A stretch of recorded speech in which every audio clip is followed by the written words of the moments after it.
Bonsoir à tous et bienvenue sur Afrique Sport pour le journal du soir du samedi 2 octobre 2021 que nous ouvrons avec la RD Congo, troisième de son groupe éliminatoire au Mondial 2022. Après ces deux matchs nuls, la RD Congo affronte Madagascar les 6 et 10 octobre prochains à l'occasion des troisième et quatrième journées des qualifications. Le sélectionneur des Léopards, Hector Cooper, a dévoilé vendredi sa liste de 25 joueurs retenus pour l'occasion. Celle-ci est marquée par les retours de Gaël Kakuta, qui avait déclaré forfait le mois dernier, et du gardien parfait Mandanda, dont la dernière cape remonte à il y a 2 ans. D'une sélection à une autre, passons à l'Algérie. Leader de son groupe éliminatoire avec 4 points en 2 matchs, l'Algérie affrontera le Niger les 8 et 12 octobre prochains. Le sélectionneur des Fennecs, Djamel Belmadi, a dévoilé ce samedi sa liste de joueurs retenus pour l'occasion. Celle-ci comprend bien Islam Slimani, annoncé incertain en club pour le derby qui opposera dimanche Lyon à Saint-Étienne. À l'inverse, Andy Delors, pourtant en forme avec le GC Nice, n'a pas été convoqué.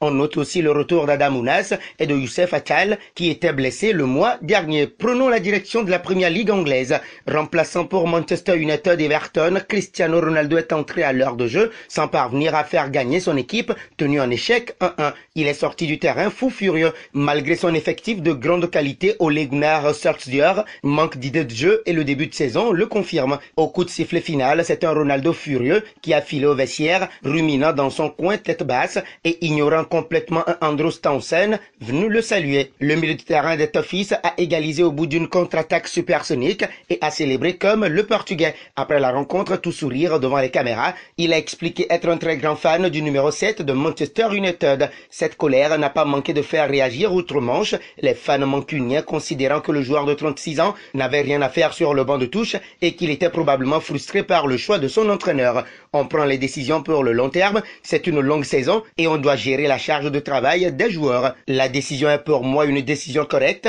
a répliqué OGS devant la presse. Filons en Espagne pour terminer, c'est avec le FC Barcelone. Ronald Koeman a été confirmé à son poste. Malgré un contrat courant jusqu'au 30 juin prochain, Ronald Koeman n'a jamais été aussi proche d'un licenciement, selon plusieurs sources concordantes. Juan Laporta, le président du Barça, s'est prononcé sur le sujet. Ronald Koeman continuera comme entraîneur du FC Barcelone. Il mérite une marge de confiance pour de nombreuses raisons. C'est un fan du Barça, une référence dans le monde du Barça. Il a un contrat en vigueur et nous espérons que nous retrouverons la voie de la victoire et que nous jouerons bien. Je suis sûr qu'il fera tout son possible, a déclaré l'avocat espagnol. C'est la fin de ce journal que nous refermons avec la question du jour. Quelle solution préconisez-vous pour une sortie de crise au FC Barcelone? Vos réponses seront attendues en commentaire. Mais avant, n'hésitez pas à vous abonner sur Afrique Sport. C'est pour ne rien manquer des informations footballistiques. C'est pour